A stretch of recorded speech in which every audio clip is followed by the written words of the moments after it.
So, the Federal Reserve just made its first big move of 2026.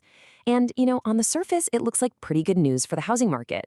But there's this political storm brewing in the background that could honestly change everything. Let's break down exactly what this all means for you. Because really, at the end of the day, when a huge institution like the Fed does, well, anything, the only question that really matters is, how does this affect me?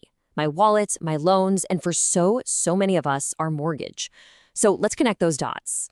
All right, so first things first, let's get crystal clear on what the Federal Reserve actually did, or in this case, what they didn't do.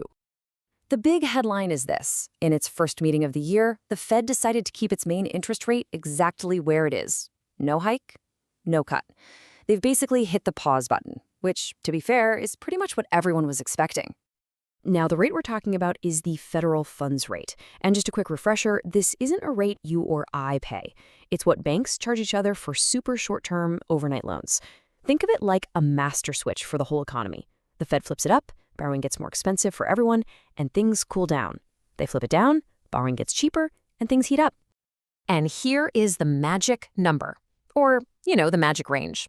The Fed is keeping its target right between 3.5% and 3.75%. So what that means is the basic cost of borrowing for banks isn't changing, at least for now. So why just stand still? Well, you've got to understand the Fed is walking a serious tightrope right now. On one hand, their official statement says the economy is growing at a, quote, solid pace. But on the other hand, job growth is kind of lagging, and inflation, while it's getting better, is still a bit higher than they'd like. With all these conflicting signals, the safest bet was to just wait and see. Okay, so that's the what and the why of the Fed's decision. Now for the part that really matters to millions of people. How does all this trickle down to your mortgage? Now, this is a super important point that gets confused all the time. The Fed does not directly set your mortgage rate. What they do is change how much it costs banks to borrow money. That cost then gets passed on, and it influences everything from your credit card rates to, your mortgage. So it's a massive influence for sure, but it's not a direct command.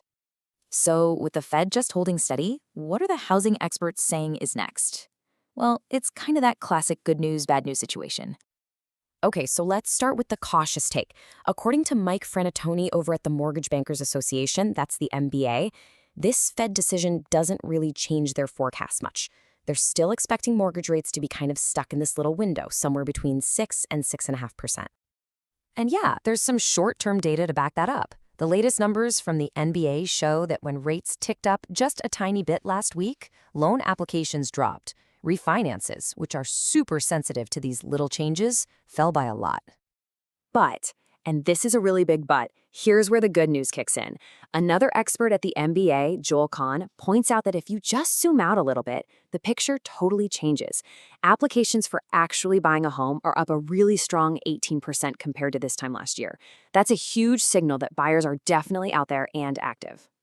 And this really shows you what a difference a year makes. A year ago, rates were bumping up against 7%. Today, they're almost a full percentage point lower. And according to folks like Bill Banfield at Rocket Mortgage, that slow, steady improvement is exactly what rebuilds confidence and starts pulling people back into the market. So here's the key takeaway from that.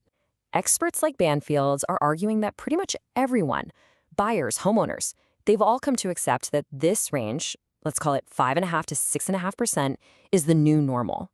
That sticker shock from a few years ago has faded, and now people are actually planning with confidence inside these new numbers. But just as the economic picture starts to feel a little more stable, a totally different kind of storm is gathering. And this one has almost nothing to do with inflation data or job numbers.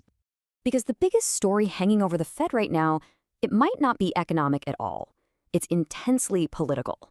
There's this whole drama unfolding that's raising some pretty fundamental questions about whether the agency can even operate independently anymore. Let's just look at the pressure points here. You've got ongoing public criticism of the Fed chair, Jerome Powell, from President Trump. Then it goes a step further. The Justice Department has actually served the Fed with grand jury subpoenas. There are even threats of a potential criminal indictment over Powell's testimony. And all of this is happening while the president is reportedly looking at candidates to replace him. Look, this level of political pressure is just, it's not normal. The entire system is built so the Fed can make tough calls based on data, not politics. That's why this is such a massive wild card. So let's try to pull all of these threads together. We've got a stable Fed policy, a housing market that's kind of finding its footing, and this intense political firestorm. So how do these things actually affect you? Here's your quick scorecard for the year ahead. The Fed's rate, it's stable. That means no immediate shocks coming from that corner. Mortgage rates, they've settled into that new normal, so you can actually plan with some confidence in that 5.5% to 6.5% range. Market confidence, it's a mixed bag, but it's definitely improving. And then there's that giant X factor, political pressure. It's incredibly high and it's totally unpredictable. It could change everything. And that leaves us with one last really crucial question. In a world where all the economic data seems to be pointing towards stability, but all the political drama points toward a potential crisis for the Fed, which one is going to win out? What's going to have a bigger impact on your wallet, the data or the drama? That is the key question to keep your eye on as we move through 2026.